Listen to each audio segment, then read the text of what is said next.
So allegedly, TR Trizzy's been bagged in the States for moving weight.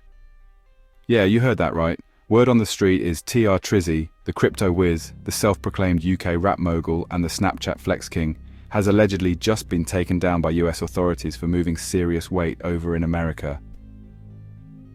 So let's stop all the small talk and get straight into it, because this one is messy. Now listen, for the benefit of the tape, this is all alleged. There's rumours, whispers, screenshots, and even speculative paperwork flying about. But from what I've seen, there is no concrete evidence, no official statement, and no news report out as of yet. Until I see something real from a legit source, this story stays as internet noise and simple gossip. But here's what's flooding the rumour mill. A source close to the situation claims TR Trizzy has been arrested by US authorities, and the alleged charge is conspiracy to distribute kilos of narcotics. This is the only charge that has been mentioned so far that has been placed on Trizzy. He's being accused of handling serious weight, allegedly. TR is reportedly being held with no bond, no date set, and is just waiting in silence. So it's from the booth to the feds, I guess, for Mr. TR Trizzy. If this is true, it's no small case. Moving that kind of weight in the States could hold years in jail. And the no bond part doesn't sound good at all. And right now, the streets are watching, and the silence all around says a lot. Ever since rumours of TR's arrest hit the public, social media has been in uproar. Some users are saying, "I knew it," while others are shouting, "It was only a matter of time." But who even is TR Trizzy really? Let me break it down for those of you who are new here. TR Trizzy is a man of many trades, allegedly a crypto trader, no pun intended, a UK rap star and a Snapchat legend known for living what looks like the GTA lifestyle in real life. Back when he lived in the UK, let's just say, the man got up to some serious activity, as the feds once said in one of his own videos. Your reputation precedes you. Now why did he leave the UK? Well, it depends on who you ask. Some say he's wanted for fraud, others say certain gangs put a bounty on him. A few believe he's dodging multiple cases. Whatever the truth is, what's clear is this: he's not rushing to come back. He addressed why he left London once, on the Members Only podcast. He spoke in code, but he said he's got his reasons.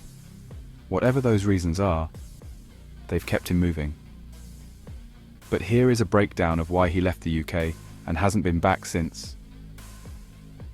TR Trizzy's decision to leave the UK wasn't random, and it definitely wasn't about running from some rumour. It was deeper, personal, and rooted in distrust of the UK justice system. According to him, the police wanted to question him in connection to a M case, and even though he insists he had nothing to do with it, his experience with the system made him unwilling to take any chances. In his words, once you've been in jail in the UK, it doesn't take much for them to remand you for years, even if you're innocent. And when it's all said and done, you're left with nothing but an apology after they've wasted 2 years of your life. That's not something he was prepared to risk again. At the time, he was already on tag, electronic monitoring, for a previous case. He had just moved into a new apartment in Battersea and was planning to chill there while serving out his tag.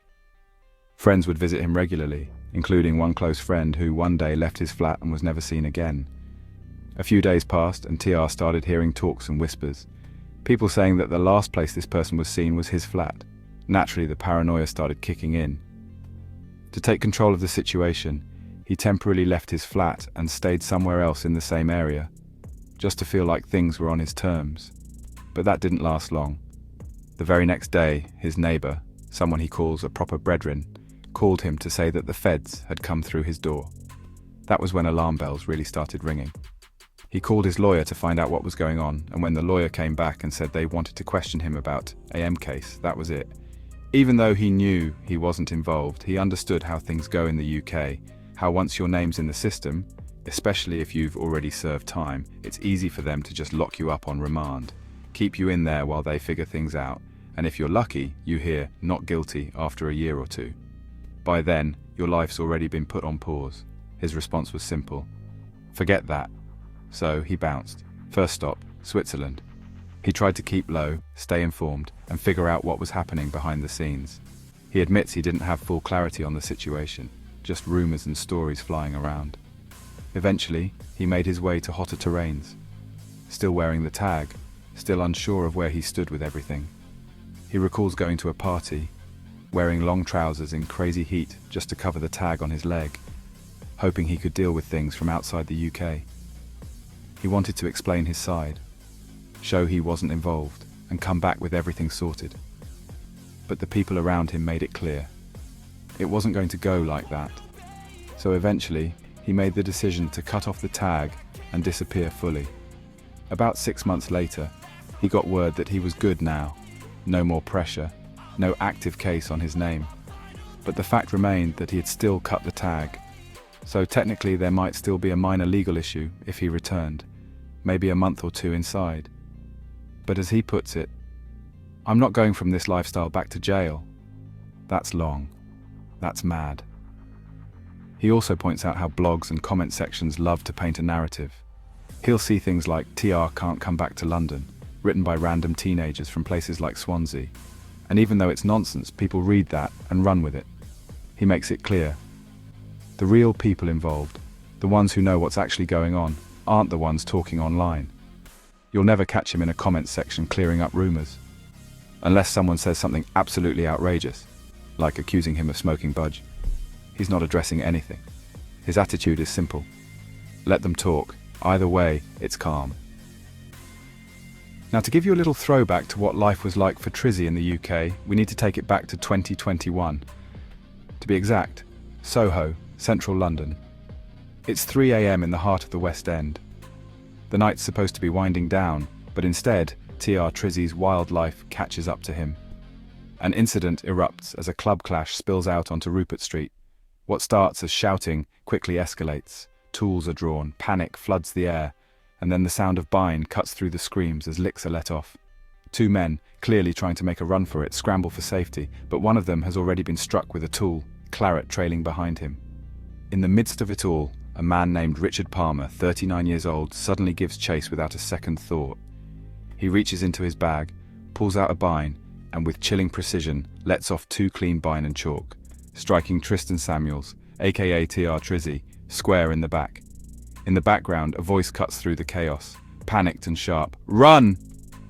Palmer wastes no time. He jumps into a silver whip waiting nearby and vanishes into the night like he was never there.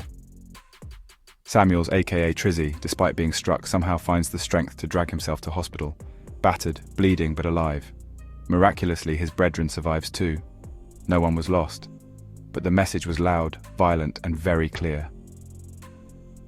The Met wasted no time. Within hours of the incident, they were on scene, getting straight to work. Forensics picked up every shell casing left on the concrete. CCTV footage was pulled from every angle, club entrances, nearby shops, side streets. Dashcam footage was reviewed from cars that happened to be passing through Rupert Street at just the wrong time. Officers moved quickly to speak with potential witnesses, piecing together accounts from club staff, partygoers, even taxi drivers who had caught glimpses of the chaos. And by the very next day, the investigation led them to Ruislip, where they recovered the silver whip. Inside the vehicle, there was no doubt about it. Palmer's fingerprints were everywhere, on the doors, on the gear stick, even on the bag he had stashed under the seat. The evidence mounted fast. But this was where things started to get deeper, more calculated. Not long after the blamming, Palmer allegedly met with Bolanle Roberts, a 43-year-old with connections and a reputation of his own. That meeting wasn't just casual. According to investigators, it was a deliberate move, an attempt to pattern the strap, to sort out the weapon, clean up the loose ends, and most likely do whatever was necessary to help cover the crime. The police continue pressing the investigation and eventually trace the pair to Acton. That's where things escalate. A chase goes down. Fast, messy, high tension, and this time it's Roberts who gets grabbed. Once he's in custody, a search is carried out, and what they find isn't light. Officers uncover £48,000 in hard cash, along with a serious stash of heavy narcotics, altogether valued at over £27,000 on the street. But it doesn't stop there. The case keeps unravelling, and the trail leads them even deeper, this time to a flat in Ruislip. Inside, they discover a stash spot cleverly tucked away in an airing cupboard. Hidden in that small, tight space is a proper arsenal, multiple bines, rounds of live hollow tips, and another massive haul. Within the stash there was £95,000 worth of kilos, so the scale of this network is now undeniable. As for Roberts, police described him as more than just an associate. They labelled him a quartermaster, the kind of guy you called when you needed heat on standby. A trusted figure in the background, keeping the tools close, the gear ready, and the operation secure until it was time to move. Palmer eventually slipped underground, going into hiding at a quiet hotel in Hanwell. It wasn't just luck keeping him there, he was being helped by Robert Dolan, 34, who clearly played his part in keeping Palmer off the radar. For a moment, it looked like the plan might actually hold, but the walls began to close in fast. Surveillance tightened, leads stacked up, and the investigation came full circle. Before long, the net tightened, and the operation fell apart. All three men, Palmer, Roberts, and Dolan, were arrested, one by one. The run was over. At sentencing, the judge didn't hold back. The tone in court was cold, unforgiving, brutal. Richard Palmer was handed 15 years and 6 months for attempted M and Bine offences. The sentence was given with no sympathy and no leniency. Roberts, the man described as the plug for straps and a key player in moving heavy product, was sentenced to 15 years flat. His role in the operation, supplying weapons and handling large-scale weight activity, sealed his fate. And then there was Robert Dolan. For his part in the conspiracy, assisting Palmer during his time on the run and moving dirty paper, he was hit with 12.5 years. Each sentence sent a message that the system wasn't playing games. And where was TR Trizzy in all of this? While the others were getting scooped and sentenced, Trizzy glided effortlessly through countries, staying one step ahead of everything. No stress, no pressure. Eventually, he touched down in Los Angeles, and that's when the lavish lifestyle really kicked in. We're talking supercars roaring down Sunset Boulevard, neck iced out with mad chains, and luxury cribs that looked like something out of a movie. He had it all. Private chefs, poolside views, penthouses in the hills. While the case was crumbling back home, Trizzy was living like nothing had ever happened. He flooded social media with flex after flex, posting one jaw-dropping display of wealth after another, flaunting everything from rare watches to stacks of cash. At one point, he even went as far as crowning himself the richest UK rapper, making sure everyone knew exactly where he stood, untouchable and living large no matter the chaos back home. Now fast forward to 2025. Allegedly, a building gets raided and TR Trizzy ends up caught in the middle of it. Again, this is all speculation. There are no official reports. Remember, screenshots aren't proof, and Twitter posts definitely aren't gospel. Don't forget, just a few days ago, everyone was convinced it was Top 5 involved in that Manor House car incident. Let's not jump the fence here. We need to wait and see how it really plays out. Trizzy's been quiet on socials recently. No Snapchat, no flexes. Could it mean he's locked up? Maybe, maybe not. So back onto TR Trizzy's arrest. Recently there's been a wave of cartel-related raids across the US. Let me break down the cartel story for you, and afterwards I will explain why it might be linked to the TR Trizzy case.